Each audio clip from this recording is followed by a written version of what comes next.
कर्तव्य और supreme court की टिप्पणी।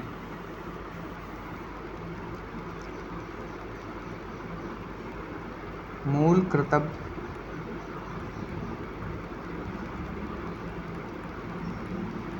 और सुप्रीम कोर्ट की टिप्पणी।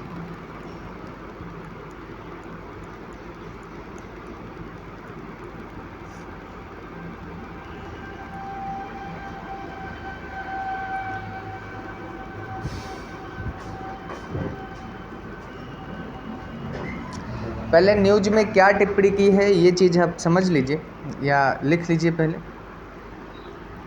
उसे एजिट फिर हम समझा लें। मूल कर्तव्य केवल तकनीक या कानूनी चीज़ नहीं है। मूल कर्तव्य केवल तकनीक या कानूनी चीज़ नहीं है।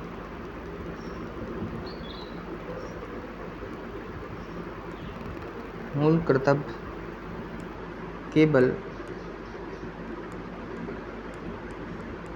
तकनीक या कानूनी चीज़ नहीं है,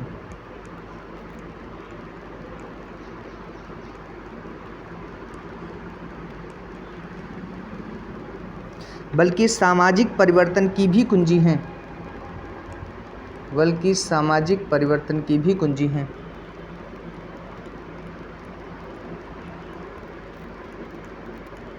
सामाजिक परिवर्तन की भी कुंजी है।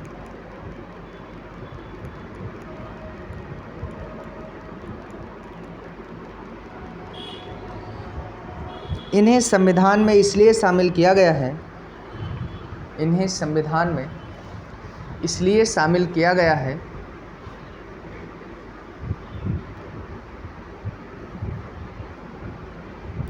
क्योंकि संविधान निर्माताओं ने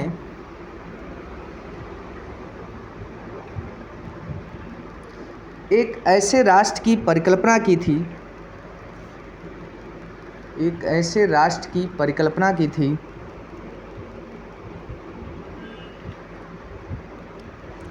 जहां नागरिक जागरूक,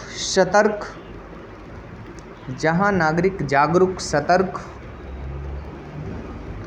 और सही निर्णय लेने में सक्षम हो। जहां नागरिक जागरूक, सतर्क और सही निर्णय लेने में सक्षम हो।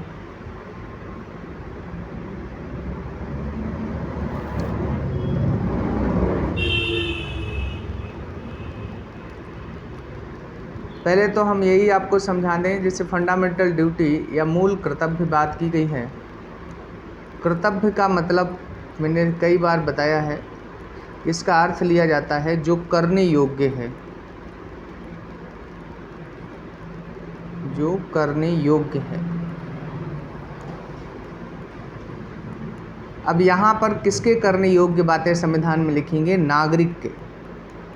अगर आप भारत के नागरिक हैं तो नागरिक को कौन कौन से काम करने ही चाहिए, उसके करने योग्य हैं, तो उनका जिक्र किया गया है।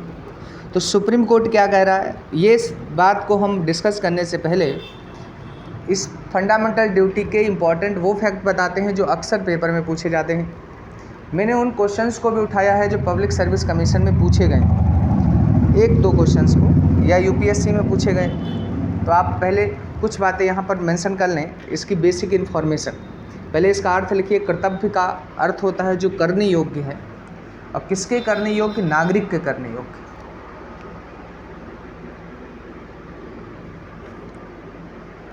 नागरिक के करने योग्य। पहला क्वेश्चन हमसे पूछा जाता है कि ये कहाँ से लिए हैं हमने, तो सोवियत संघ या यूएसएसआर से लिए हैं। सोवियत संघ के संविधान की संकल्पना है। फिर पूछते हैं कि ये भारतीय संविधान के मूल संविधान में थे क्या? तो मूल संविधान में ये नहीं है। मूल संविधान में नहीं। फिर पूछते हैं तब क्या? फिर एक समिति है सरदार स्वर्ण सिंह समिति। स्वर्ण सिंह समिति, इसकी सिफारिश पर इन्हें हमने जोड़ा है। कब जोड़ा है? तो 1976 में 42nd अमेंडमेंट के तहत, 42वें संविधान संशोधन द्वारा। किस पार्ट में या किस भाग में हमने इन्हें रखा है, तो 4A में रखा है। आर्टिकल पूछा जाए तो 51 कैपिटल ए है, ध्यान रखिएगा। कैपिटल ए का मतलब होता है कि वो फ्री आर्टिकल काउंट किया जाएगा। फिर पूछा जाता है कि ये कैसे हैं, तो ये गैर बाध्यकारी हैं। गैर बाध्यकारी मतलब ये है कि अगर नागरिक इन्हें फॉलो नहीं करता है तो सरकार आपको दंडित नहीं कर सकती। ठीक, जैसे हम लोग का कर्तव्य है कि हम अपने से बड़ों का सम्मान करें, अगर नहीं करते हैं तो समाज हमें अनैतिक ठहराता है, लेकिन उसके लिए हमें समाज दंडित नहीं कर सकता। ठीक, फिर उसके बाद एक समिति आई थी, वर्मा समिति। ये पेपर में कुछ फैक्ट पूछे जाते हैं जो मैंने लिखाए हैं आपको इससे। वर्मा समिति ये कब गठित हुई थी? 1999 में आई थी, 1999 में। इसने कहा था कि मौलिक कर्तव्य बाध्यकारी बना दिए जाएं।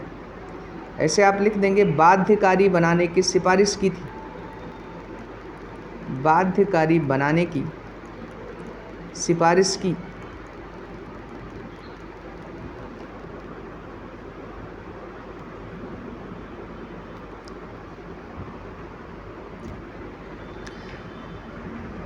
तो ये तो हमारे एग्ज़ाम में जो क्वेश्चंस पूछे जाते हैं वो मैंने आपको बताए कि अक्सर ये फैक्ट हमसे पूछ लिए जाते हैं। सभी ने यहाँ तक नोट डाउन कर लिया है कि यूएसएसआर यानी रशिया से हमने लिया है जब रशिया विभाजित नहीं। ओरिजिनल कॉन्स्टिट्यूशन में कहीं डिस्कशन नहीं है। सरदार सूरज सिंह समिति की रिकमेंडेशन पर इम्प्लीमेंट किए गए हैं या इसमें संविधान में इंक्लूड किए गए हैं। कौन सा अमेंडमेंट है? 42 है, 1976 की बात है। पार्ट कौन सा है? तो 4A या 4 का है। गैर बाध्यकारी हैं, नॉन जस्टिसेबल हैं।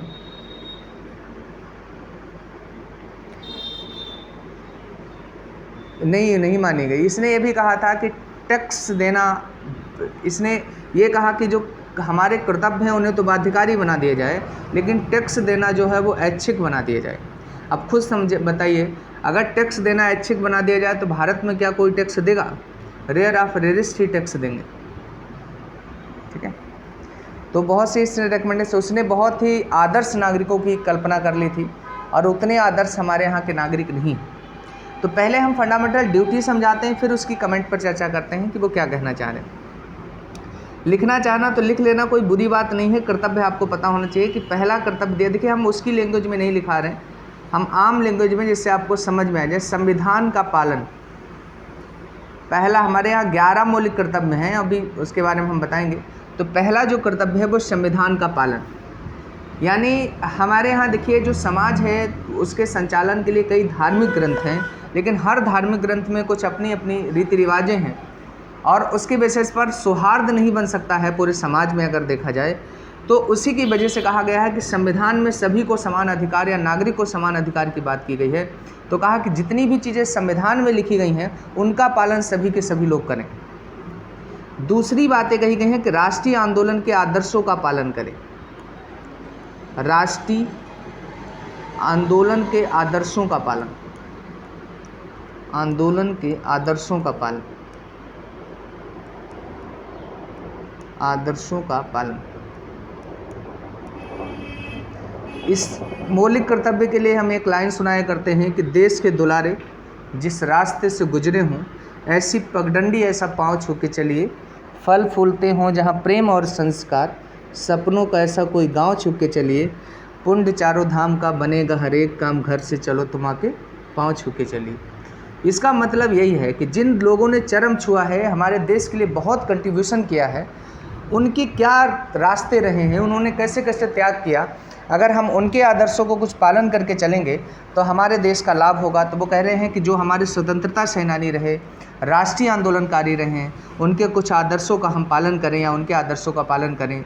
जैसे गांधी ने कुछ जीवन जीने के सिद्धांत बताए, नेहरू ने भी बताए, अंबेडकर ने बताए, और बहुत से लोग, जयप्रकाश नारायण हैं, इन लोगों ने, लोहिया हैं, राम मनोहर, तो बहुत लोगों ने बहुत कुछ बताया। तो उनकी कुछ पालन, उनके जो आदर्श रहे हैं उनका हम पालन करें, इसके बारे में कह रहा है। तीसरा आप लिखेंगे, अगर लिख रहे हैं तो भारत की प्रभुता, एकता, अखंडता की रक्षा।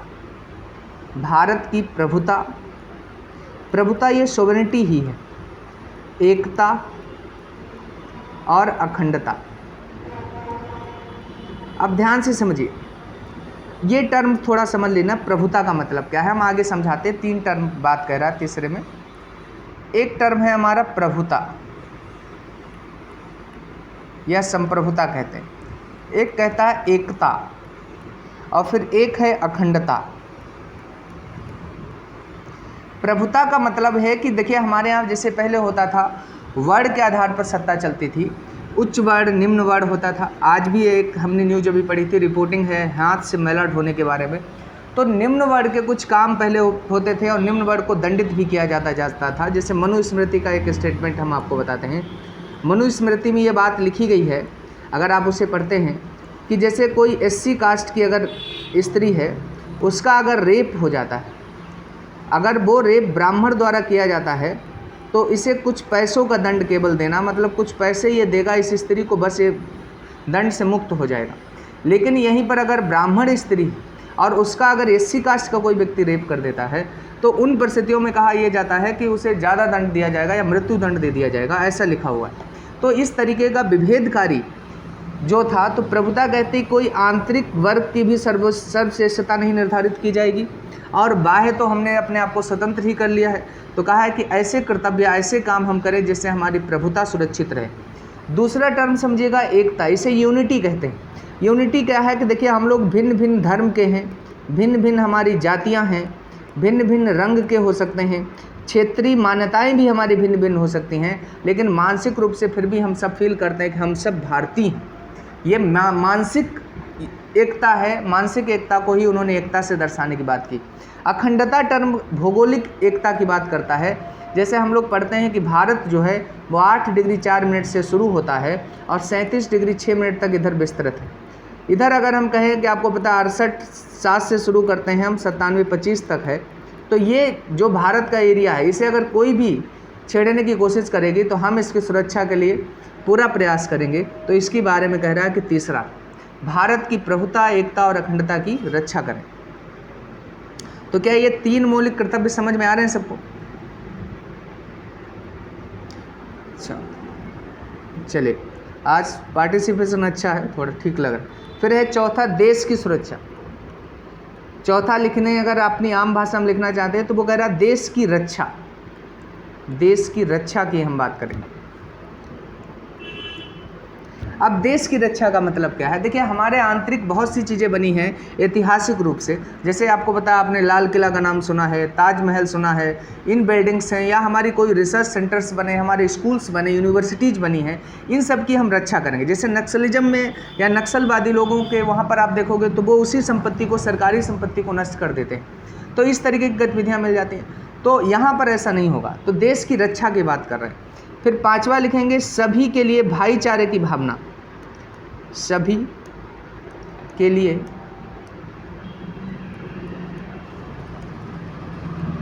भाईचारे की भावना।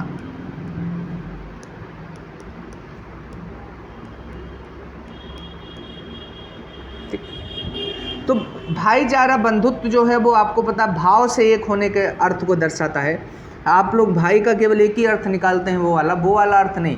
यहाँ जो संविधान में लिखा है उसका मतलब वो, उससे ब्रदरहुड का मतलब वहाँ से उस निकाला जाता है कि भाव से आप एक हों। ऐसा नहीं कि बाहरी दिखावे में आप एकता दिखा रहे हैं लेकिन भाव से आप एक नहीं हो रहे। तो उसके बारे में कह रहा है। फिर अगला जो 6 नंबर पर कहता है कि सामाजिक संस्कृति का सम्मान करें।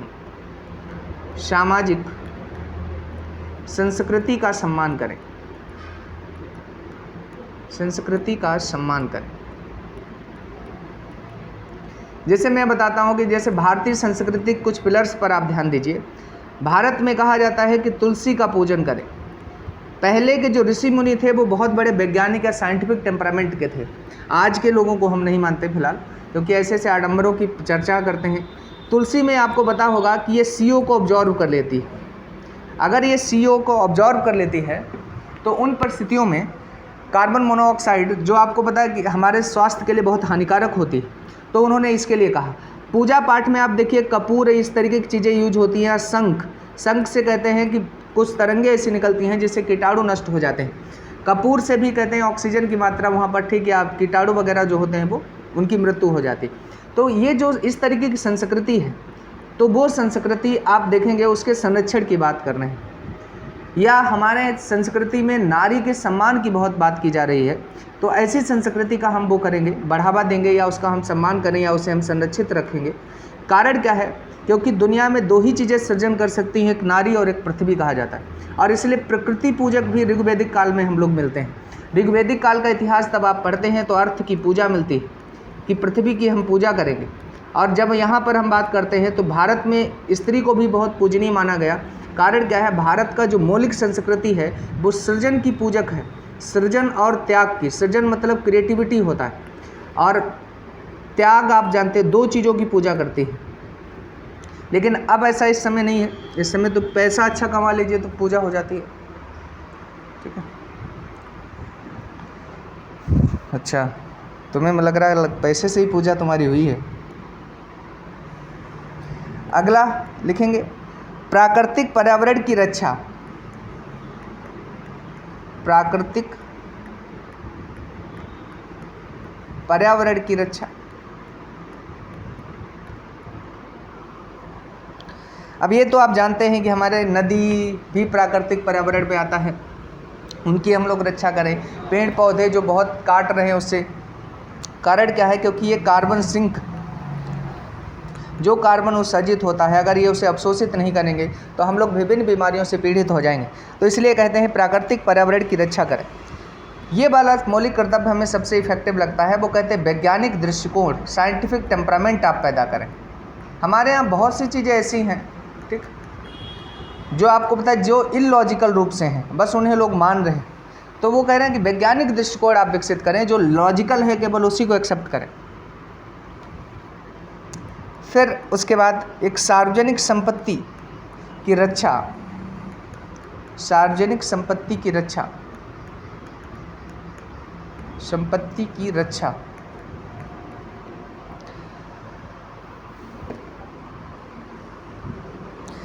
फिर आगे एक लिखेंगे सभी क्षेत्रों में उत्कर्ष की ओर बढ़ने का प्रयास करें। सभी क्षेत्रों में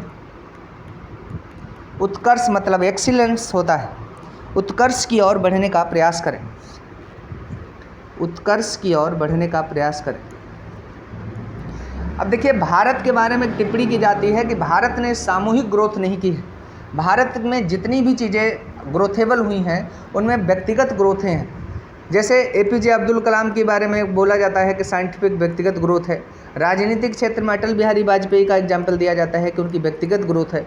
सामूहिक ग्रोथ में कारण क्या है? क्योंकि भारत में लोग ऐसा मूल्य के रूप में ऐसा स्थापित है, अगर आप कोई भी नया काम करना शुरू करने की बात करते हैं तो लोग आपको गिराने की ज़्यादा कोशिशें करते हैं, ठीक।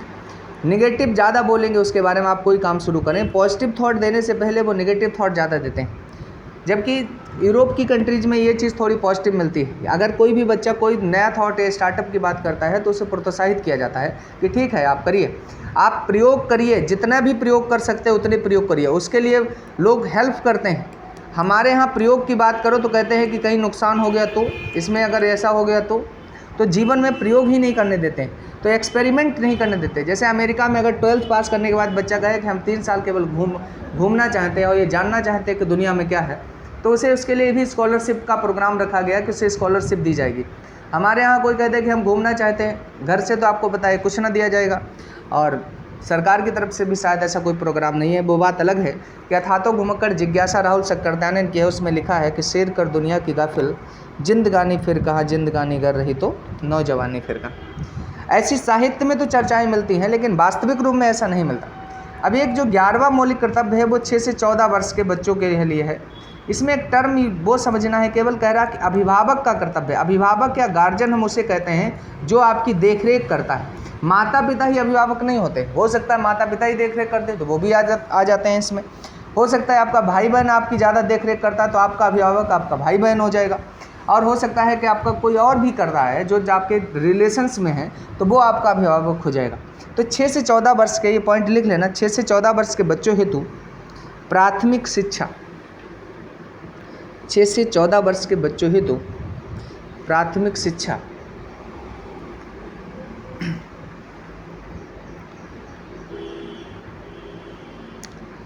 अब देखिए एक पेपर के लिए और लिखेंगे 42वां जो संविधान संशोधन हुआ था 1976 में, और 86th अमेंडमेंट जो हुआ था वो 2002 एक्ट का नाम था, 2003 में ये लागू हुआ था। इसके लागू होने के एक बार डेट भी पूछे हैं ये लोग। इसमें 10 मौलिक कर्तव्य जोड़े गए थे और ये 11वां जो लास्ट है वो इसमें जोड़ा गया, ये 11th फंडामेंटल ड्यूटी इसमें जोड़े गए।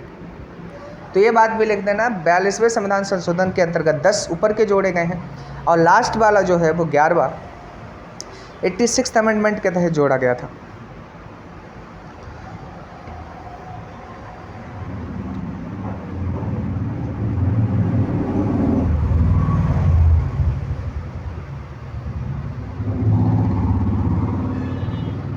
हाँ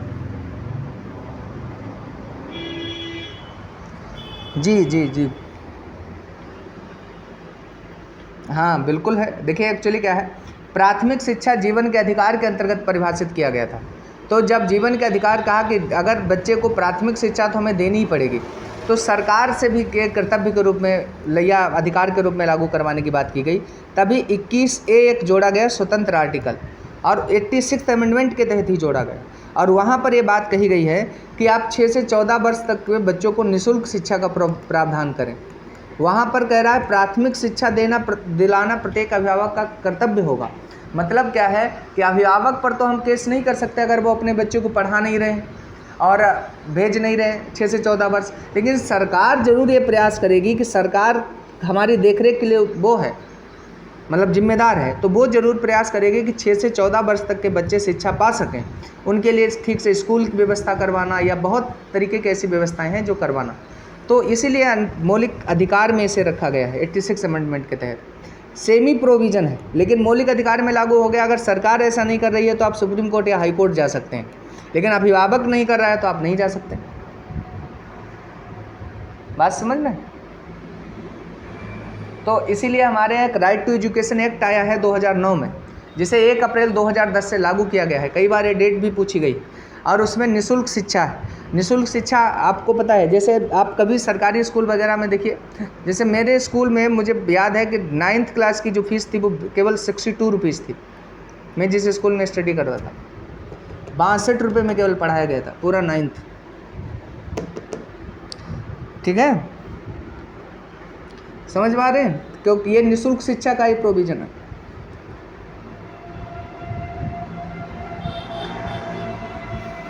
अब बात करें हम इस पर थोड़ी सी।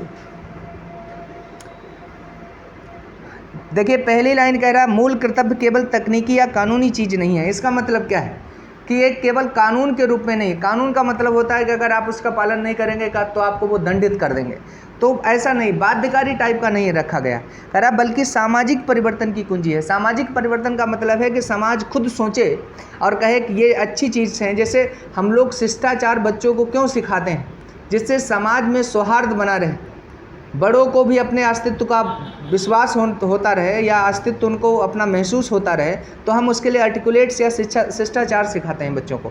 तो इसी तरीके से वो कह रहे हैं कि ये अगर कर्तव्य कोई नागरिक करेगा या इनका पालन करेगा तो ये सामाजिक परिवर्तन का आधार बनेंगे। कह रहा है कि इन्हें संविधान में इसलिए शामिल नहीं किया गया था कि निर्माताओं ने एक ऐसे राष्ट्र की परिकल्पना की थी जहाँ नागरिक जागरूक, सतर्क और सही निर्णय लेने में सक्षम हो। मैंने कई बार ये बात बताई भी कि निर्णय लेने की क्षमता उसी व्यक्ति को देना चाहिए जो जागरूक हो और जागरूक के साथ साथ सतर्क भी हो। ये बात हम पहले से भी कहा करते हैं।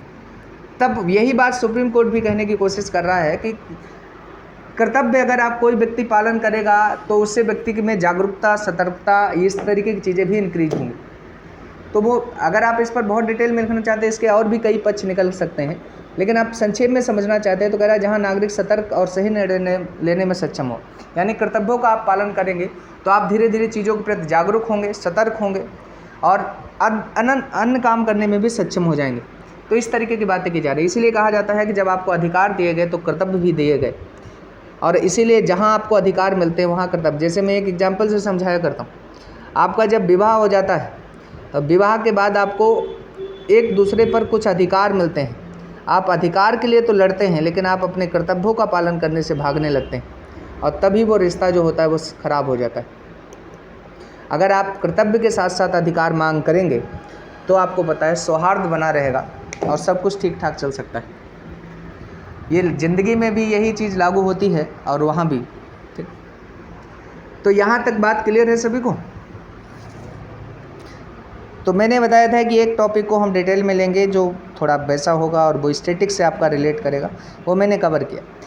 कुछ लोगों के लिए ऐच्छिक है, जैसे ये एमओ के जो लोग करंट कर रहे हैं वो इन क्वेश्चनों पे प्रयास नहीं करेंगे, बाकी लोग जो कर रहे हैं वो प्रयास करेंगे। जैसे ये देखिए क्वेश्चन पूछा गया, यूपीएससी का मेंस का क्वेश्चन है, लिख लीजिए, लिखने का प्रयास करोगे एक अच्छी अप्रोच बनेगी। ठीक है, अधिकार विहीन कर्तव्य निरर्थक होते हैं। अधिकार विहीन कर्तव्य निरर्थक होते हैं, जबकि कर्तव्य विहीन अधिकार निरंकुशता पैदा करते हैं। स्पष्ट कीजिए, अधिकार विहीन कर्तव्य जी बोलिए। अच्छा, अधिकार विहीन कर्तव्य निरर्थक होते हैं। अधिकार विहीन कर्तव्य, अधिकार विहीन कर्तव्य निरर्थक होते हैं,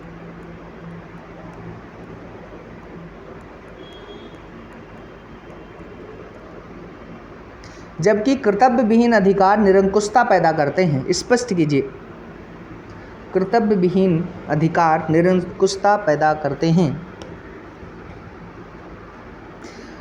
अब जैसे अगर आप इतिहास उठा के देखते हैं तो मैंने कई बार ये चीज़ें बताई हैं कि राजा को निरंकुश ही माना गया है इतिहास में।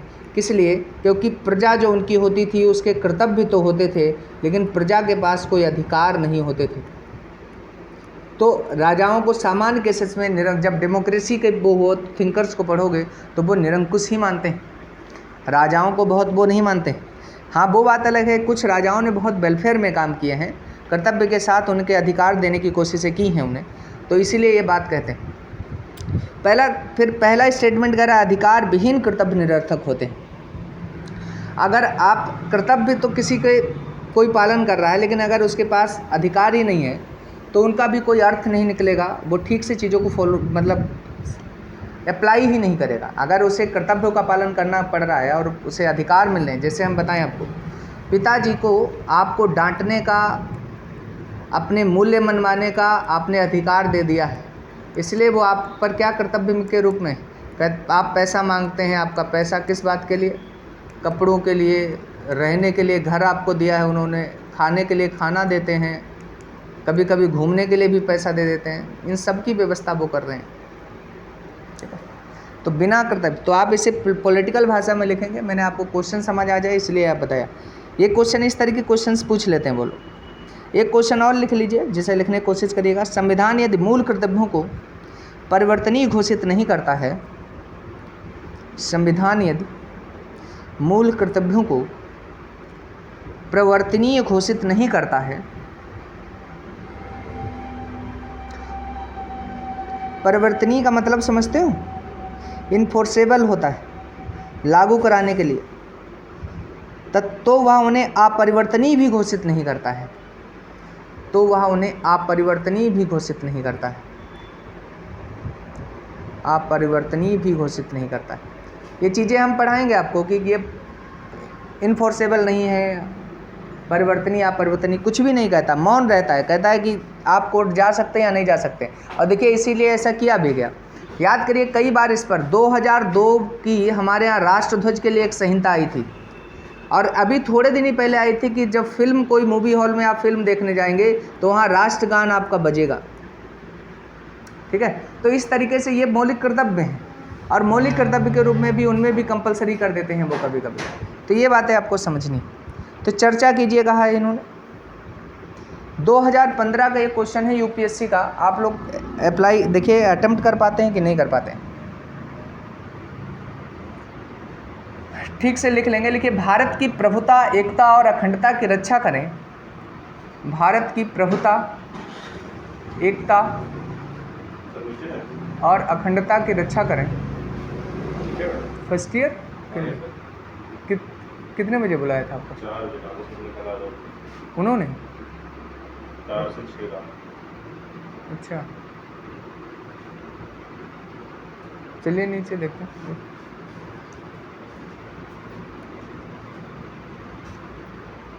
देखिए, भारत की प्रभुता, एकता और अखंडता की रक्षा करें और उसे अछूड़ रखें, यह उपबंध किसमें किया गया है? यह उपबंध किसमें किया गया है? ये सभी लोग लिखेंगे। भारत की प्रभुता, एकता और अखंडता की रक्षा करें और उसे अछूड़ रखें, यह उपबंध किसमें किया गया?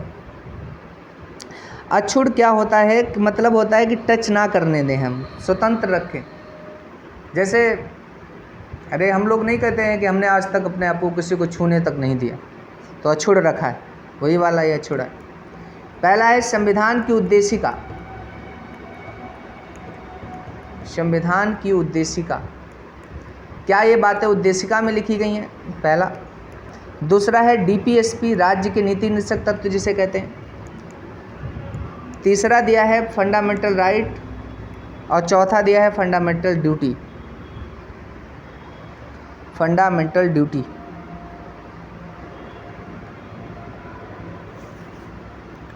हाँ, देखिए चौथा कारण क्या? देखिए, एकता अखंडता की बात तो करता है वहाँ पर भी, लेकिन आपको पता है इस तरीके नहीं, भारत की प्रभुता, एकता और अखंडता की रक्षा करें, ऐसा नहीं कर रहा है। संप्रभुता, वहाँ पर समाजवादी, ये शब्द सब उद्देशिका में भी हैं, लेकिन सीधा ये सेंटेंस की अगर हम बात करते हैं तो केवल फंडामेंटल ड्यूटी में।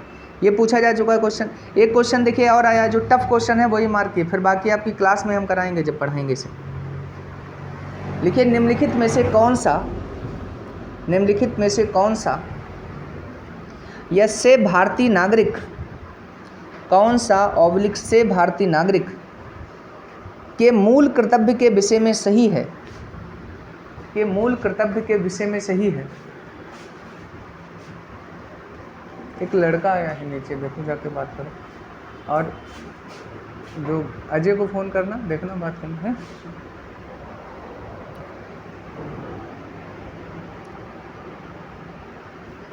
निम्नलिखित कथनों में से कौन सा या से भारतीय नागरिक के मूल कर्तव्य के विषय में सही है? पहला लिखे, इन कर्तव्यों को परिवर्तित करने के लिए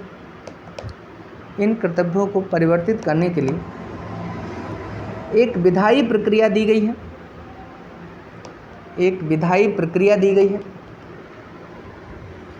इन कर्तव्यों को परिवर्तित करने के लिए एक विधायी प्रक्रिया दी गई है। दूसरा स्टेटमेंट है, वे विधिक कर्तव्यों के साथ परस्पर संबंधित हैं। अगर किसी को ये लग रहा है कि हिंदी की वजह से उसे समझ नहीं आ रहा, तो इंग्लिश में भी लिख सकता है। ठीक है, कोई टर्म जो आपको समझ ना आ रहा हो तो बताइए।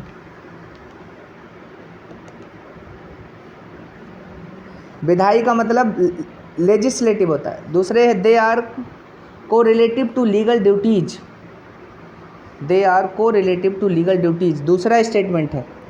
अगर उसे हिंदी में ही लिख रहे हैं आप तो लिखिए, वे विधिक कर्तव्यों के साथ परस्पर संबंधित हैं।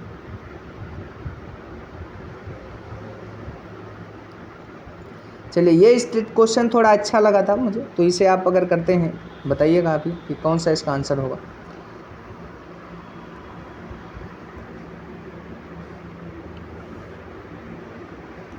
हाँ, बस यही तो दिक्कत है यूपीएस क्वेश्चन में, यही खासियत होती है कि वो क्वेश्चन समझ ही नहीं आते। क्वेश्चन होते यहीं से।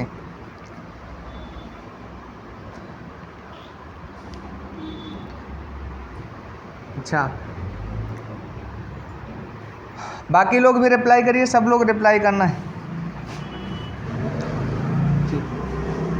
दोनों सही बताए हैं कुछ लोगों ने कि दोनों स्टेटमेंट सही हैं, पहला भी करेक्ट है, दूसरा भी करेक्ट है। बताइए और आंसर दीजिए। अच्छा, पहला कुछ लोगों का गलत है, चलिए पहला गलत वाला हो गया। और बताइए।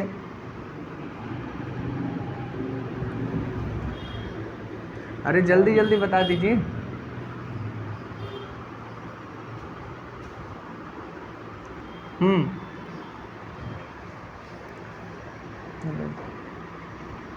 मना कर दो फिर क्या करो।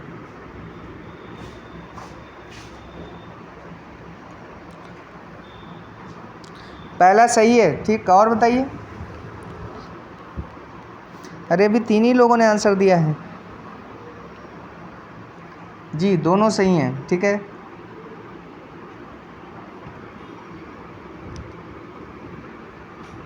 अच्छा, पहला स्टेटमेंट पढ़िए। कह रहा है इन कर्तव्यों को परिवर्तित करने के लिए, परिवर्तित मतलब होता है लागू करने के लिए, एक विधायी प्रक्रिया दी गई है।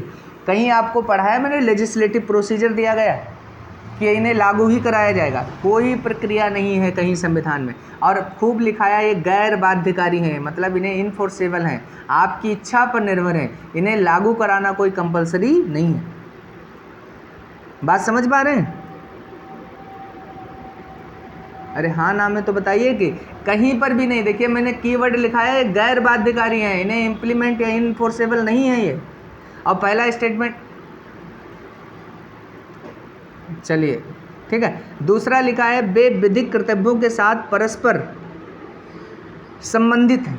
अब बताइए, विधिक कर्तव्य होते हैं, विधिक मतलब जिन्हें कानूनन लागू कराया जा सके, उनके साथ परस्पर संबंधित है, मतलब हर कर्तव्य के लिए एक विधिक कानून बना हुआ है, ऐसा तो नहीं है, ठीक। तो दोनों गलत हैं, ना तो एक ना तो दो। बात समझ पा रहे हैं? चलिए ठीक है। डिटेल ही न्यूज में दूसरी भी ले रहा हूं, तो आप लिखिए उसे। महाद्वीपों का निर्माण और उल्कापिंड, महाद्वीपों का निर्माण और उल्कापिंड। पहले करंट के पॉइंट लिख लो, फिर स्टैटिक समझ लेना, इच्छा करे तो उसे नोट कर लेना, ज्योग्राफी में पढ़ाएंगे डिटेल में। ऑस्ट्रेलिया की कर्टिन यूनिवर्सिटी द्वारा किए गए शोध के अनुसार, ऑस्ट्रेलिया की कर्टिन यूनिवर्सिटी द्वारा किए गए शोध के अनुसार, ऑस्ट्रेलिया की कर्टिन यूनिवर्सिटी है, कर्टिन, कर्टिन यूनिवर्सिटी, यूनिवर्सिटी द्वारा किए गए शोध के अनुसार पृथ्वी के महाद्वीपों के निर्माण में, पृथ्वी के महाद्वीपों के निर्माण में उल्कापिंडों की भूमिका की पुष्टि हुई है, उल्कापिंडों की भूमिका की पुष्टि हुई है।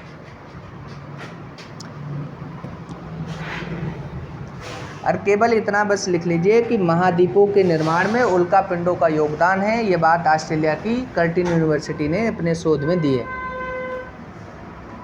ये लिख लो, पहले हेडिंग बना लो कि ऑस्ट्रेलिया की कर्टिन यूनिवर्सिटी, ठीक, का शोध, उसमें लिखिए महाद्वीपों के निर्माण में उल्कापिंडों की भूमिका की पुष्टि। पुष्टि का मतलब होता है कि उनका साक्ष्य मिला है, कि उल्कापिंडों का भी योगदान।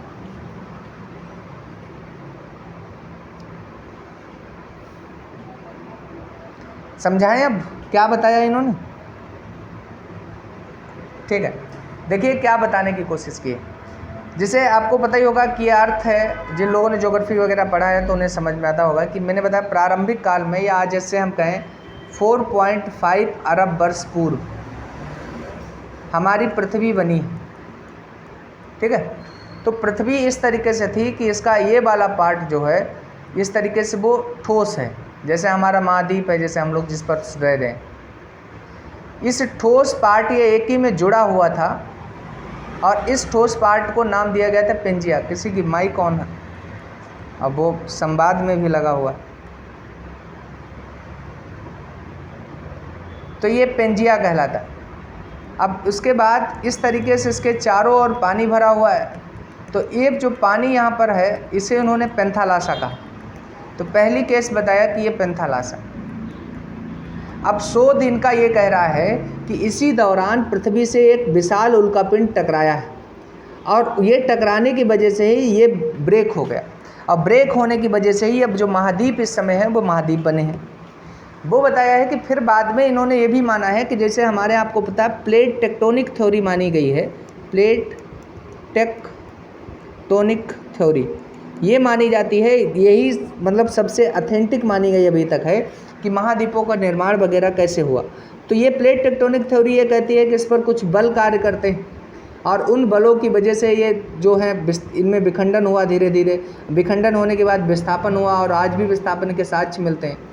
तो ये कहता है कि बाद में प्लेट टेक्टोनिक थ्योरी ने इम्प्लीमेंट होना या बाद में प्लेट टेक्टोनिक थ्योरी ने काम करना शुरू किया है, लेकिन पहले जो प्रारंभ हुआ है, जैसे क्या है, कोई चीज़ बड़ी सी आकर इसमें टकराई और इसकी वजह से इसमें दरारें बन गई और वही दरारें बाद में उन फोर्स की वजह से अलग हो गई या अलग अलग महाद्वीप बन गए।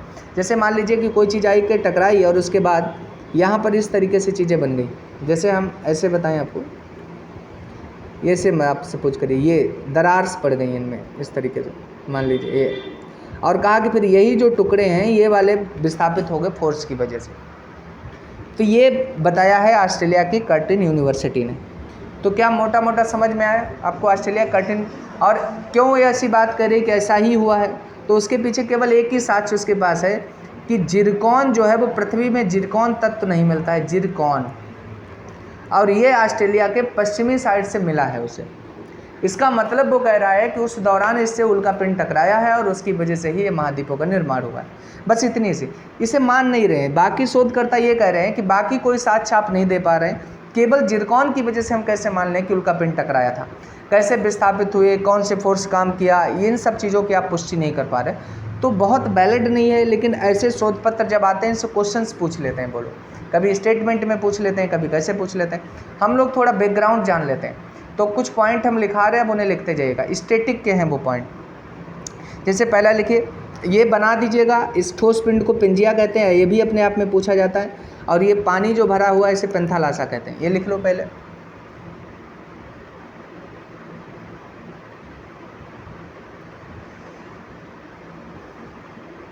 जी अच्छा, जिरकॉन एक पृथ्वी में मिलने वाला तत्व है, एलिमेंट है। जैसे हम लोग कहते हैं ना कि सोना मिलता है, चांदी मिलता है, और लोहा मिलता है, कार्बन मिलता है, ऐसे ही एलिमेंट है, जिरकॉन है, जो दुर्लभ तत्व है। ये दुर्लभ तत्व मतलब जो बहुत कम मात्रा में पृथ्वी में मिलते हैं। हालांकि पृथ्वी में मिलता ही नहीं, उल्का पिंडों में मिलता है, और जिरकॉन वहाँ ऑस्ट्रेलिया से मिला है थोड़ा सा। ठीक है, तो पहला ये बना लिया सभी ने फिगर, ये लिख लिया, ये ठोस वाला पेंजिया है और पानी ये भरा है, पेंथालासा है। ये इतना नोट डाउन कर लिया क्या? चलिए हम लोग आगे बढ़ते हैं। ये मैंने बताया कि पेंजिया और पेंथालासा। इसके बाद कहते हैं कि जब टकराया तो ये दो भागों में ये पेंजिया जो है वो ब्रेक हो गया, इस तरीके से। ठीक, ऐसे मान लेते हैं ये ऐसे।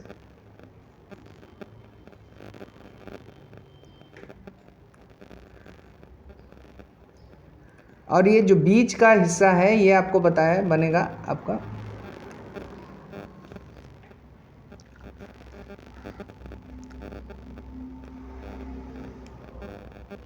ये जो बीच का हिस्सा है ये टेथिस सागर बनेगा। जैसे अगर हम बात करते हैं ये वाला पार्ट,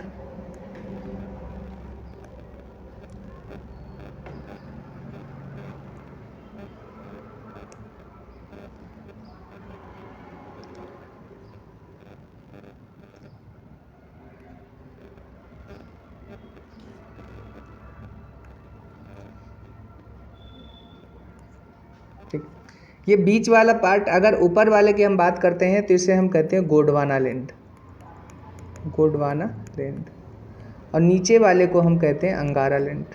सॉरी, ऊपर वाला है अंगारा लैंड और नीचे वाला है गोंडवाना लैंड। ये है गोंडवाना और ये है अंगारा लैंड। और ये वाला जो बीच का हिस्सा है जो हमारा ये पानी भरा हुआ है इसमें, ये कहलाता है टेथिस सागर। पहले पूरा जो पेंजिया है वो दो ही भागों में बटा था। फिर ये बना लीजिए, फिर हम आगे बताएं।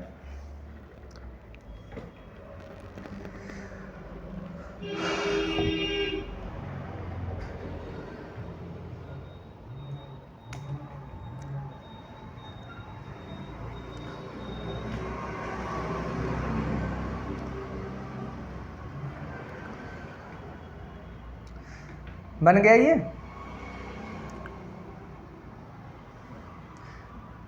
अंगारा लैंड लिखा हुआ है, अंगारा लैंड।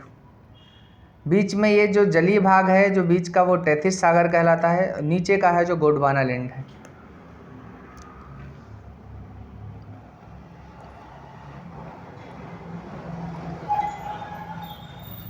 अब इसके आगे की अगर हम बात करते हैं, अंगारा लैंड गोंडवाना लैंड के आगे की, इसमें हमसे ये पूछा जाता है कि अंगारा लैंड से कौन कौन से कंटिनेंट बने। तो अंगारा लैंड ऊपर वाला पार्ट है, तो अंगारा लैंड से देखिए पहले तो एशिया बना है, फिर यूरोप भी उसी से बना है, नॉर्थ अमेरिका भी उसी से बना है, ग्रीनलैंड भी उसी से बना है। यही प्रश्न पूछा जाता है अक्सर। फिर गोंडवाना लैंड से पूछते हैं, गोंडवाना से कौन कौन से बने। गोंडवाना लैंड से देखिए साउथ अमेरिका है, अफ्रीका है, ऑस्ट्रेलिया है बात करें, और अपना जो प्रायद्वीपीय भारत है, पेनिसुलर इंडिया जो है या प्रायद्वीपीय भारत हम कहते हैं, ये भी इसी का हिस्सा है।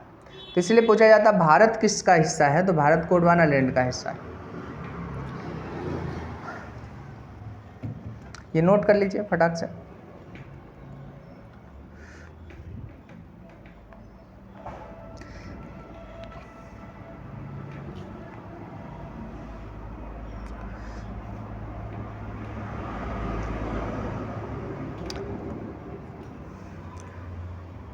फिर पूछा जाता है प्लेट टेक्टोनिक थ्योरी किसने दी है। नहीं, वो बाकी जो प्रायद्वीपीय भारत गोंडवाना, जी क्या पूछ रहे हैं, एक एक लोगों के हम प्रश्न का आंसर देते हैं। पहले इनका हिस्सा मतलब है कि पूरा भारत किसका आता है, तो वो समझ लो पहले। जैसे ये आपको पता है कि प्रायद्वीपीय भारत है, इधर अरावली तक ऐसे करके ऐसे ये वाला गोंडवाना लैंड का हिस्सा है, ठीक है। ऊपर का जो है उसे हम कहते हैं उत्तरी मैदान, गंगा यमुना का वगैरह। ये हमारे यहाँ निक्षेपित मिट्टी से बना हुआ है, ये किसी का भी भाग नहीं है, ये तलहटी है, उसी तलहटी में निर्मित है। यानी क्या है कि हिमालय पर्वत जो अपर्दित हुआ है, अपर्दित होने के बाद जो मिट्टी यहाँ एकत्रित हुई है उसी से निर्मित हुआ है। तो इसलिए अगर पूछा जाए तो भारत किसका हिस्सा है, तो गोंडवाना लैंड का हिस्सा है। ऊपर का हिस्सा पूछा जाता है तो ऊपर वाला हिस्सा जो है वो निक्षेपित मिट्टी से बना है, जिसे डिपोजिशन बोलते हैं। जितनी भी डिपोजिट हुई है उस मिट्टी से बनता है, उस मृदा से बनता है, ठीक है। अच्छा, गोंडवाना लैंड में पहले लिखिएगा साउथ अमेरिका, फिर अफ्रीका, केवल साउथ अफ्रीका नहीं, अफ्रीका पूरा कंटिनेंट की बात चल रही है, फिर ऑस्ट्रेलिया, फिर प्रायद्वीपीय भारत, अंटार्कटिका भी लिखना हो तो लिख लो, अंटार्कटिका भी इसमें आता है।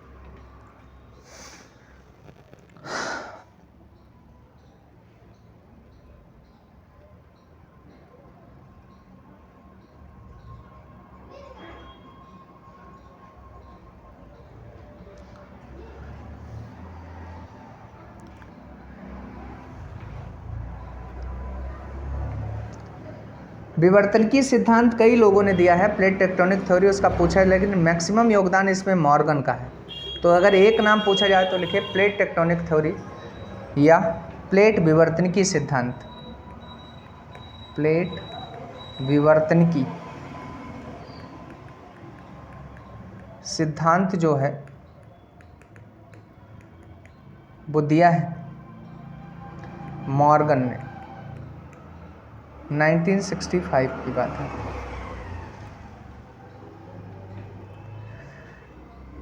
एक कन्वेक्शनल एनर्जी का प्रिंसिपल चलता है, संबंधीय ऊर्जा का सिद्धांत कहते हैं, उसमें होम्स ने दिया है। ये सब पढ़ाएंगे हम आपको क्या है पूरा सिस्टम, ठीक है। तो ये लिख ले, अभी पेपर के हिसाब से पूछे जाते हैं उसी में। संबंधीय ऊर्जा, कन्वेक्शनल एनर्जी प्रिंसिपल बोलते हैं। तो ये होम्स का है, होम्स। थोड़ा समझा दें क्या है, ऐसे समझे। जैसे ये अर्थ है, अर्थ के नीचे आपको पता है एक स्टेनोस्फीयर पड़ता है, उसमें कहते हैं कि ये जो आंशिक द्रव अवस्था में है, पिघली हुई चट्टानें हैं, और ये चट्टानें जो हैं वो फ्लो कर रही हैं, प्रवाहित हो रही हैं। इसके ऊपर ही ये प्लेट्स के रूप में हैं पूरी, और ये प्लेट्स इस वजह से गति कर रही हैं। तो इससे बहुत सी चीज़ें निर्मित होती हैं, जैसे कटक समुद्रों में निर्मित होते हैं, या बहुत ऐसी चीज़ें हैं जो इसी से निर्मित होती हैं, इसी सिद्धांत पर उनकी व्याख्या हो पाती है। तो प्लेटों का निर्माण कैसे हो रहा है या उनका क्षति कैसे हो रही, तो वो संबंधी ऊर्जा के सिद्धांत से प्रूफ होता है। तो ये होम्स का है, केवल इतना याद रखना। फिर एक टर्म पूछा जाता है कि प्लेट शब्द किसने सबसे पहले यूज किया इनके लिए, तो प्लेट शब्द टुंजो विल्सन ने यूज किया था। टुंजो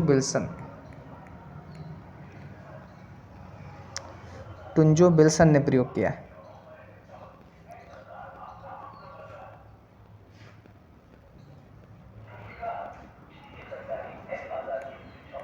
जी नहीं, जियोसिंक्लाइन थ्योरी तो उसके लिए यूज होती है, जो कोबर का वो सिद्धांत है वो एक अलग है। ठीक है, कोबर का उसे भूसन्नति सिद्धांत कहते हैं। जो जियोसिंक्लाइन है वो पर्वतों के निर्माण के लिए है, महाद्वीपों से उसका लेना देना नहीं है। ठीक है,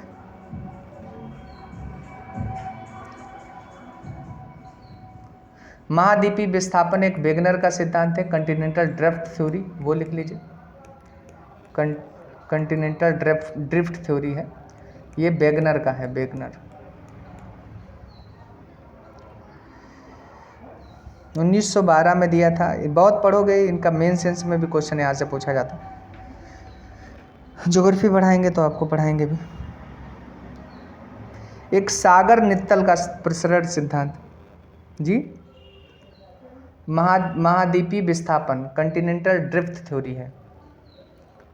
महाद्वीपी विस्थापन एक सागर नित्तल का सिद्धांत है।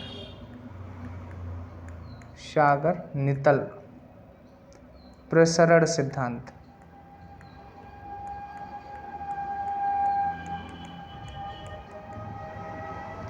ये 1960 में आया था, हैरी हेस का। इससे पता चलता है समुद्र कैसे बन रहे हैं और कम हो रहे हैं, इसका हैरी हेस का है। अभी केवल आपको पेपर के लिए नाम ही याद रखने, आपको सिद्धांत नहीं याद रखना।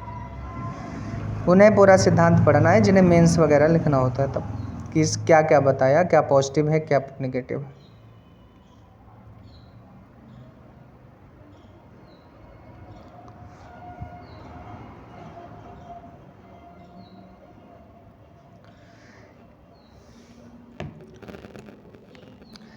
एक क्वेश्चन पूछा गया है प्री में, वो लिख लीजिए। निम्नलिखित में से किस घटना या किन घटनाओं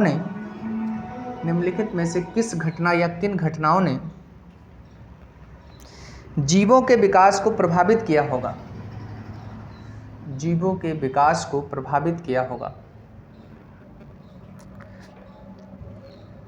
पहला दिया है उसमें महाद्वीपीय विस्थापन,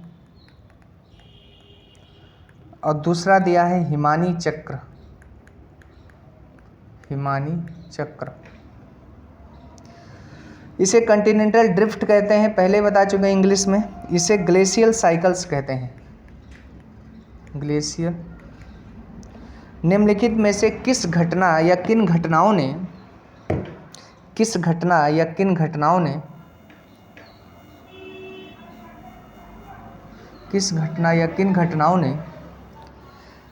जीवों के विकास को प्रभावित किया है? जीवों के विकास को प्रभावित किया है। जीवों के विकास को प्रभावित किया है।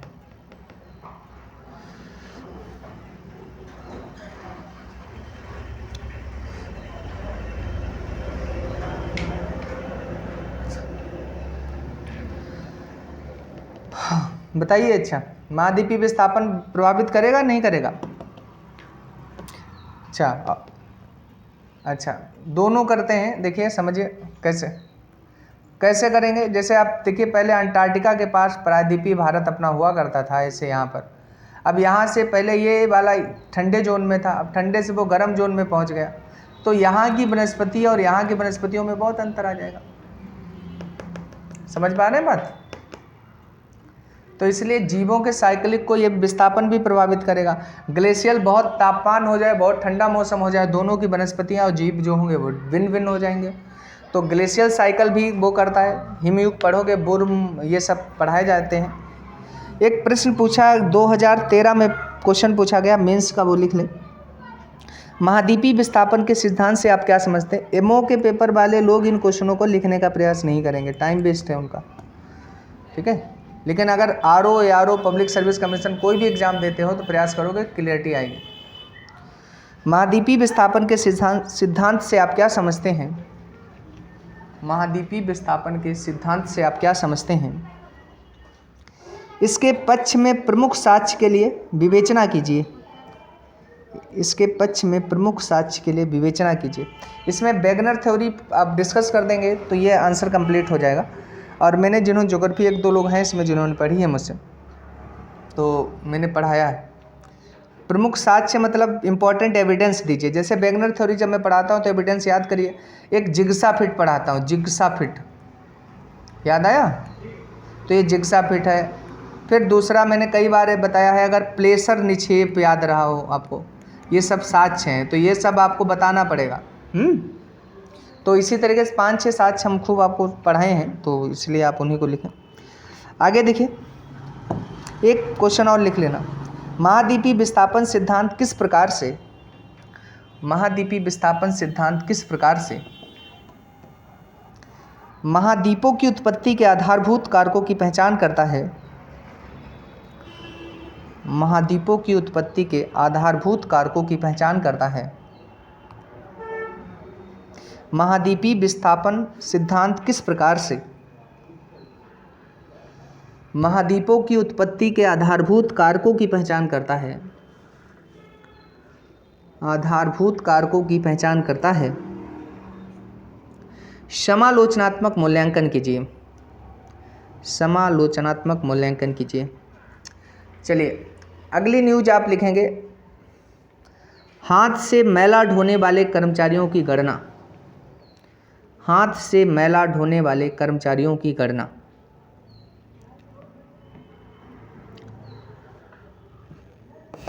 देखिए क्या हुआ था, 2011 में जब जनगणना कराई गई थी तब 8 लाख लोग ऐसे थे, ये संख्या आई थी, लगभग 8 लाख लोग हैं जो हाथ से मैला ढोने का काम करते हैं। अब केंद्रीय सामाजिक और न्याय अधिकारिता मंत्रालय ने पुनः इनकी गणना करवाने की बात की है। कारण उसके पीछे है कि हर 5 दिन में एक सफाई कर्मी की मृत्यु का डेटा है हमारे पास, ठीक है। जबकि 2020 से कानूनन अपराध रखा गया है कि 5 साल का कारावास और 5 लाख रुपए जुर्माना है अगर आप किसी व्यक्ति को सीवर में या ऐसी जगह पर उतार देते हैं सफाई के लिए बिना इंस्ट्रूमेंट के, विदाउट हम कहें जो उपकरण या यंत्र ज़रूरत होते हैं सफाई के लिए, उनसे अगर आप वो कर देते हैं। और अब तो बिल्कुल प्रतिबंधित है। उसके बावजूद भी लोग, हमारे यहाँ कानूनन इतनी जानकारी नहीं है और लोगों के पास, उनके पास इतना अभाव है कि वो इस काम को करने के लिए तैयार हो जाते हैं। तो इसकी वजह से प्रॉब्लम्स आ रही हैं। तो इसी में कुछ हम जानकारी देंगे, कुछ योजनाएं इनके लिए चली हैं वो आपको समझनी है, तो वो फैक्ट आप नोट करते जाएंगे साथ में। जैसे पहला लिखिए, किस मंत्रालय ने इस प्रोग्राम को शुरू किया है, कौन गणना करवा रहा, तो उस मंत्रालय का नाम लिखें केंद्रीय सामाजिक न्याय और अधिकारिता मंत्रालय। केंद्रीय सामाजिक न्याय और अधिकारिता मंत्रालय। केंद्रीय सामाजिक न्याय और अधिकारिता मंत्रालय जी। Union ministry of social justice, union ministry of social justice and empowerment,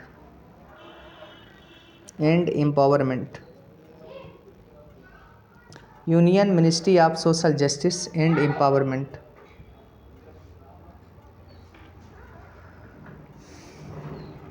ठीक, तो लिखिए 2020, एक सन डालिए 2020, थोड़ी समझ बन जाए क्योंकि ये सोशल इशू है, आपको अच्छे से इसके बारे में जानकारी होनी चाहिए, अपने स्तर पर ये गलतियां भी ना करें। सोशल इशू में लिखिए 2020 में केंद्र सरकार द्वारा, 2020 में केंद्र सरकार द्वारा संपूर्ण देश में हाथ से मैला ढोने की प्रथा को, संपूर्ण देश में हाथ से मैला ढोने की प्रथा को, हाथ से मैला ढोने की प्रथा को पूर्णतः प्रतिबंधित करने का निर्णय लिया गया था। पूर्णतः प्रतिबंधित करने का निर्णय लिया गया था।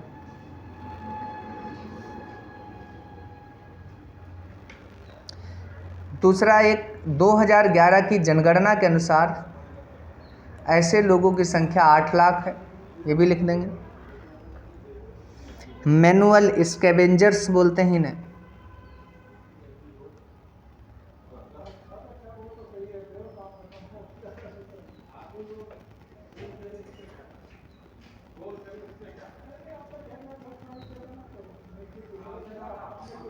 8 लाख है संख्या। लिख लिया सभी ने? Manual scavengers.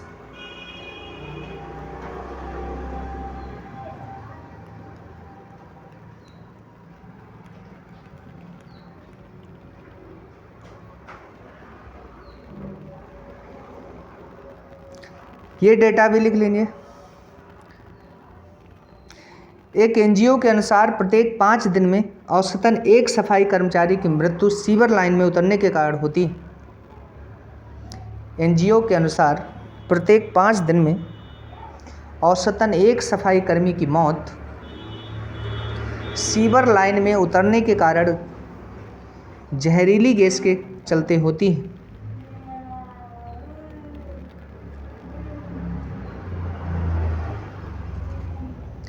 क्योंकि आपको पता उनके पास पर्याप्त उपकरण नहीं होते हैं और उसके बेसिस पर वो कर देते हैं।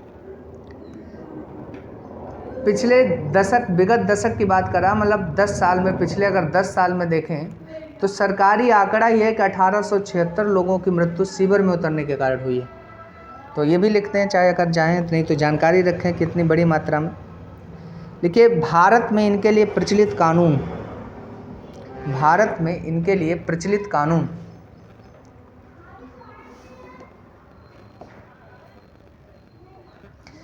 पहला कानून आया है 1993 में।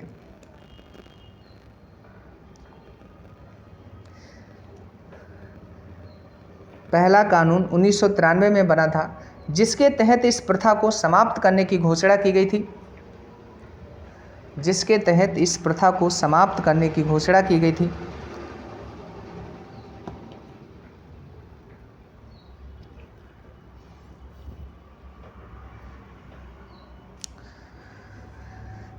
लेकिन जन जागरूकता नहीं थी और उपकरण भी नहीं थे, इसकी वजह से ये प्रॉब्लम चलती रही।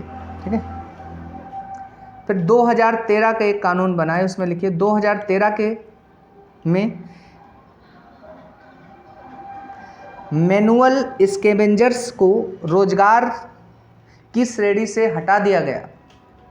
मैनुअल स्कैवेंजर्स को, या हाथ से मैला ढोने को, हाथ से मैला ढोने को रोजगार की श्रेणी से हटा दिया गया।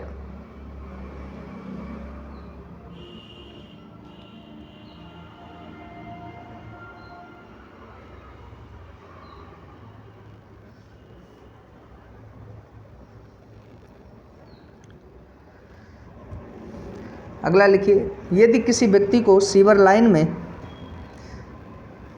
बिना सुरक्षा उपकरणों के, यदि किसी व्यक्ति को सीवर लाइन में बिना सुरक्षा उपकरणों के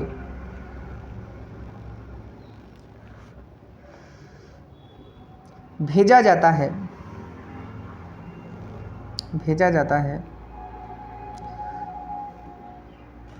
तो इस गतिविधि में संलिप्त व्यक्तियों को 5 वर्ष तक का कारावास, तो इस गतिविधि में संलिप्त व्यक्तियों को 5 वर्ष तक का कारावास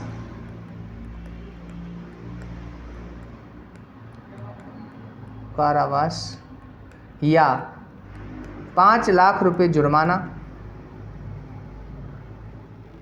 या दोनों का प्रावधान है, या दोनों का प्रावधान है।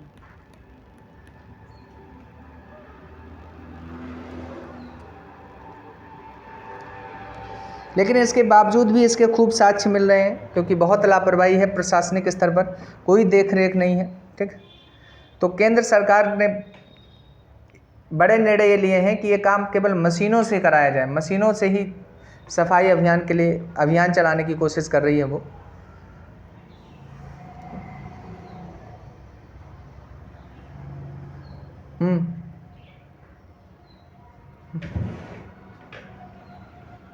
उसको नहीं, जो लोग करवा रहे हैं उससे उन्हें लगेगा। जैसे मान लीजिए आप हैं, आप करवा रही हैं, तो आपको 5 साल की सजा और 5 लाख रुपए।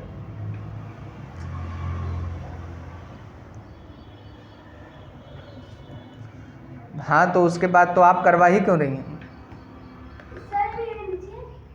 सर अभी आ रहे हैं आपके, अंदर बैठिए। ठीक है। अब देखिए, एक और कदम सरकार ने उठाया था, अच्छा है, उसे लिख लें। सफाई की मशीनों के लिए धन सीधे सफाई कर्मचारियों के खाते में भेजा जाएगा। सफाई की मशीनों के लिए धन सीधे सफाई कर्मचारियों के खाते में भेजा जाएगा।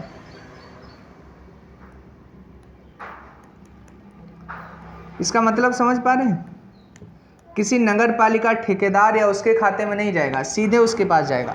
इसका मतलब उस मशीन का मालिक वही व्यक्ति होगा जो सफाई करता है, और अगर इससे सफाई करवाना है तो नगर पालिका के व्यक्तियों को इसके पास जाना पड़ेगा, ठेकेदारों को इसके पास जाना पड़ेगा, तो ये खुद मालिक होगा। किसकी मोनोपोली क्रिएट हो जाएगी? अरे अभी आगे दे रहे हैं सजेशन, पढ़ते जाइए, काहे परेशान हो। ठीक, एक्चुअली फिर दूसरे प्रॉब्लम के रूप में इसे देखा गया कि हमारे यहाँ निम्न वर्ग उच्च वर्ग का कॉन्सेप्ट चला है, ये काम हमेशा निम्न वर्ग के ही लोगों ने किया है, तो इस पर भी प्रतिबंध लगाने की बातें की जा रही हैं कि ये काम किसी निश्चित वर्ग का तक निश्चित नहीं होगा। बात समझ रहे हैं? इसके लिए प्रशिक्षित इंजीनियर्स जो ठीक ठाक से मशीन को संचालन कर सकते हैं, वो सभी लोग पार्टिसिपेट कर सकते हैं। और आप जी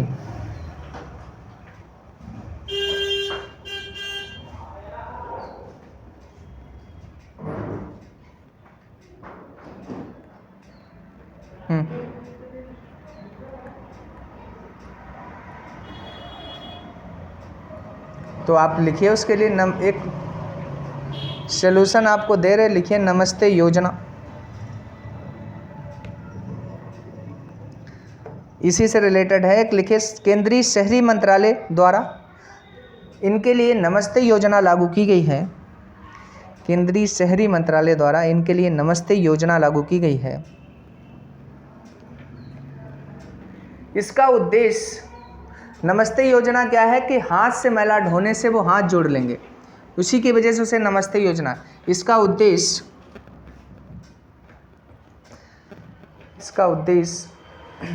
इन्हें रोजगार प्रदान करना और समाज की मुख्य धारा में सम्मिलित करना है। इसका उद्देश्य इन्हें रोजगार उपलब्ध कराना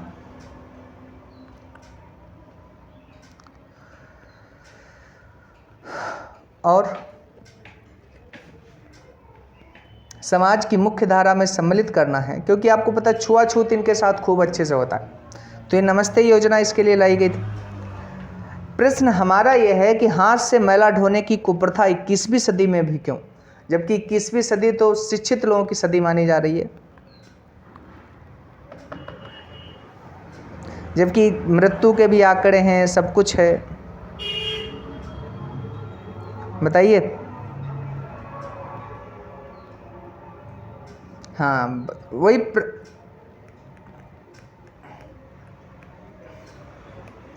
प्राचीन काल से ही ये चलता आ रहा है, और प्राचीन काल की कोई प्रथा हमारे यहाँ लगभग पूर्णतः समाप्त नहीं है।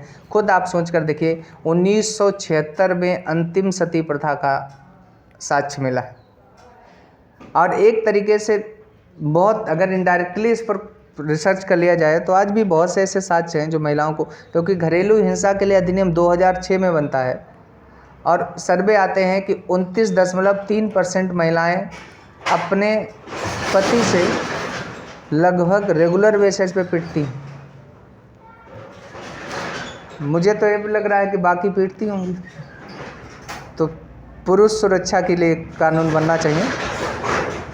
हम अगर इसमें पहुँचे तो हम तो पुरुष सुरक्षा के लिए कानून बनाएंगे कि भाई ये बच्चे जो रिमेनिंग है, ये इनके पर अपोजिट लॉ लग रहा है। इसका मतलब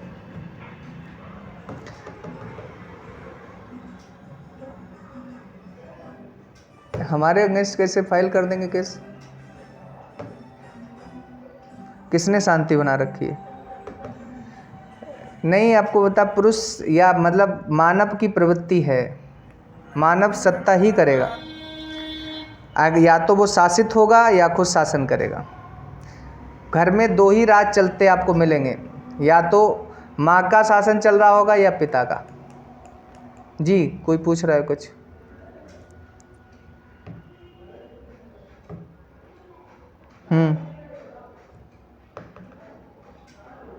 नहीं तो वो मशीन के लिए ही खर्च करेंगे मशीन के लिए ही खर्च करेंगे, सीधे भेजा जाएगा, मशीन खरीदवाई जाएगी, उसके लिए हमारे यहाँ ऑफिसर्स तैनात किए जा रहे हैं।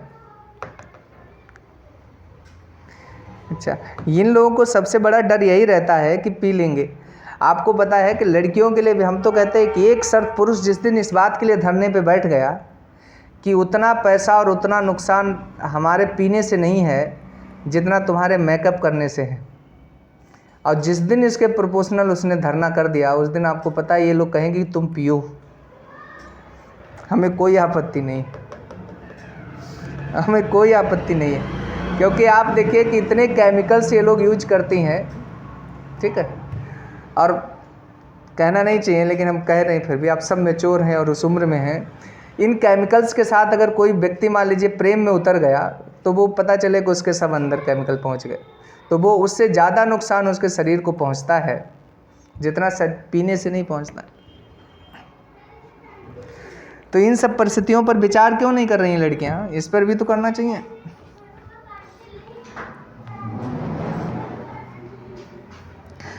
अब सबके मुंह फूल गए होंगे, इसमें अब कोई नहीं बोलेगा।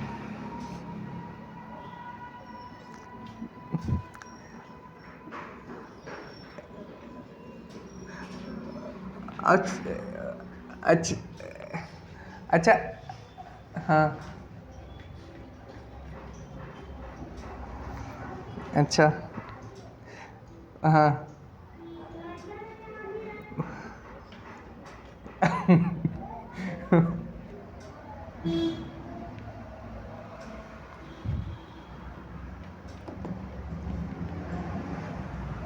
देखिए आपको पता है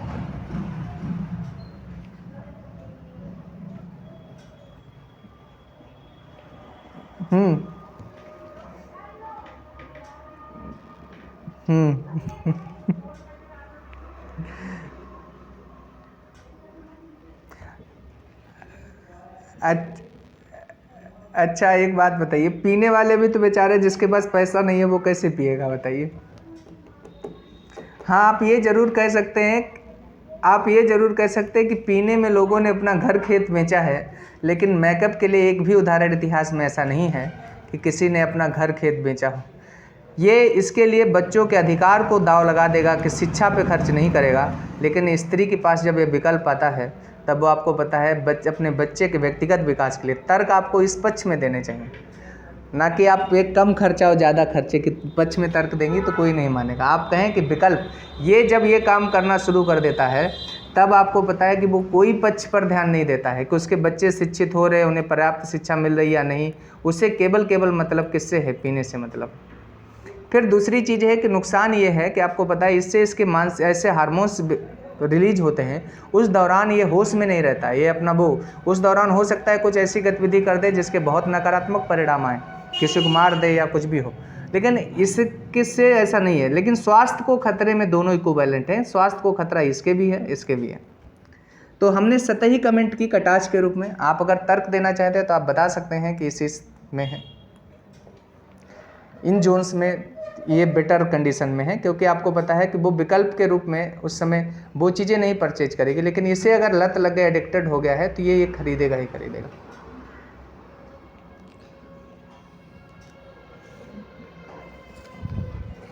ठीक है।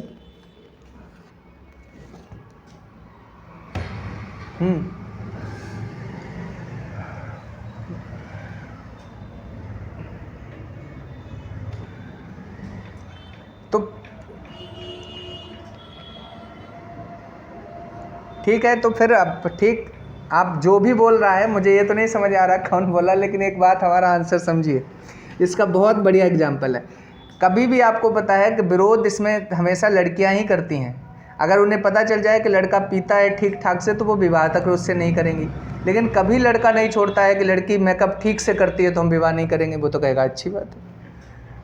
तो आप सोचिए कि अवॉइडेंस आप लोग करते हैं, हम लोग तो इतने अडॉप्टेबल हैं।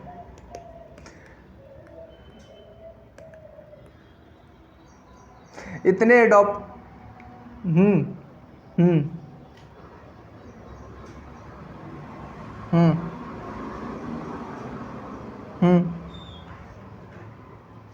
सही बात है। तो उसका बजट गड़बड़ हो गया होगा। तो उसका बजट गड़बड़ हो गया होगा। आप समझ रहे?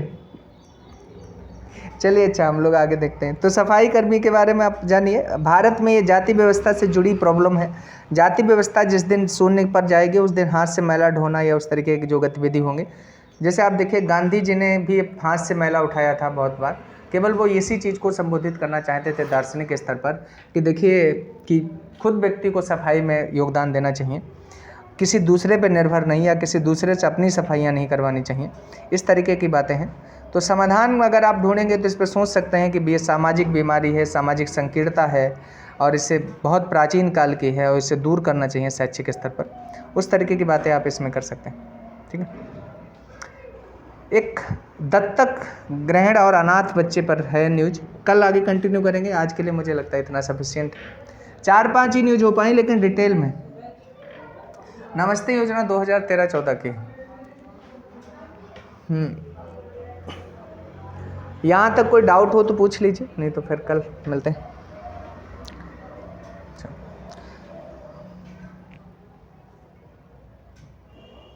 अच्छा, एशिया का ही अरब प्रायद्वीपीय हिस्सा है, तो एशिया अंगारालैंड का हिस्सा है, इसलिए अरब प्रायद्वीप भी अंगारालैंड का हिस्सा हो जाएगा। ठीक है।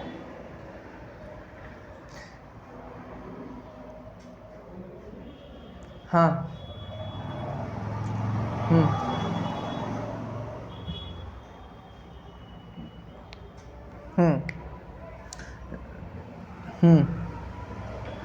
ठीक, देखिए 9, 10, 11 दिया है, तो ये तीनों इम्पोर्टेंट हो सकते हैं।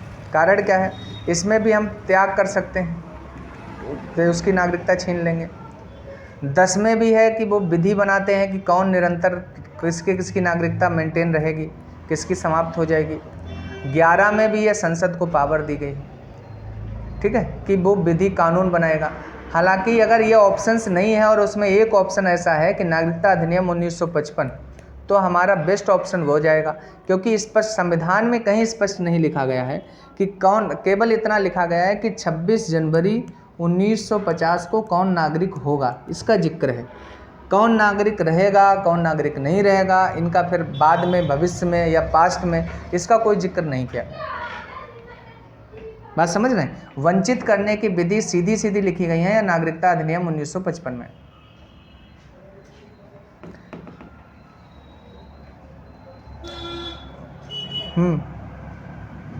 हाँ।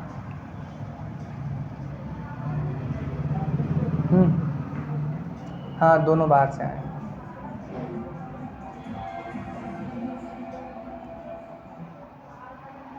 जी जी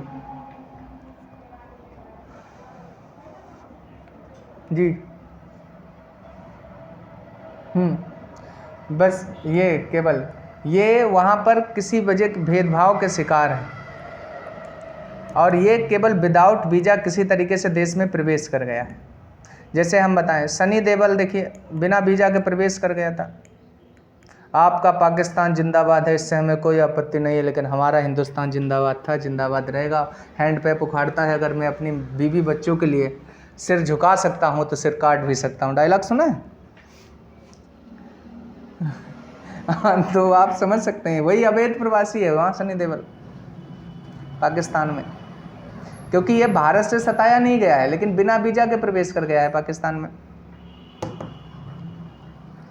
यही अंतर है। ठीक है जी। राज्यविहीन है वो, राज्यविहीन व्यक्ति है वहाँ का।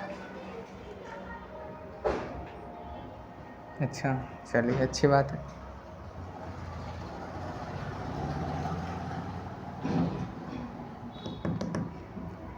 वो तो यहाँ का तो नागरिक ही है, यहाँ तो एक्सेप्ट ही होगा। हम अपने गांव का ही, मेरे एक एग्जाम्पल से ऐसा हो गया था, मैं आपको बताता हूँ। बहुत मेरे गांव में से एक व्यक्ति थोड़ा सा वो मानसिक रूप से विकृत थे।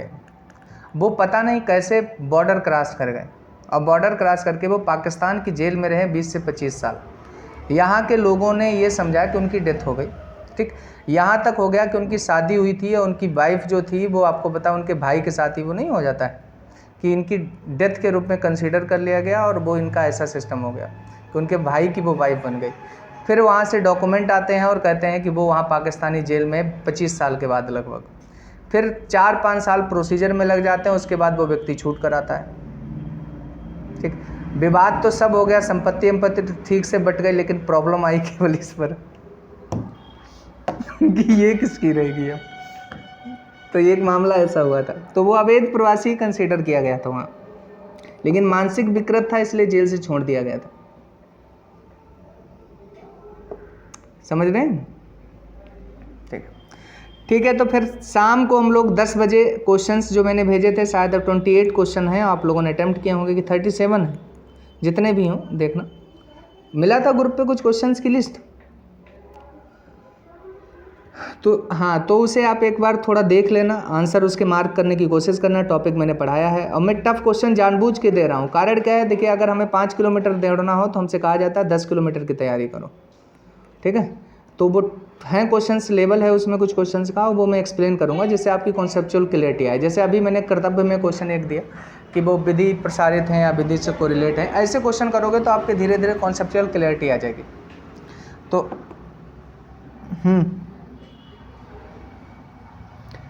वो धीरे धीरे ही आप सीखेंगी जैसे जैसे आप रीडिंग करेंगी। भाषा के लिए और कोई सोल्यूशन नहीं होता है। लैंग्वेज आपको तभी अंडरस्टूड होगी जितनी आपकी रीडिंग अच्छी होगी, ठीक है। और वो मैं हर शब्द का मीनिंग आपको बताऊंगा कि किसका क्या मीनिंग है, और उसका प्रैक्टिकल मीनिंग भी आप जानेंगे और साथ में वो भी।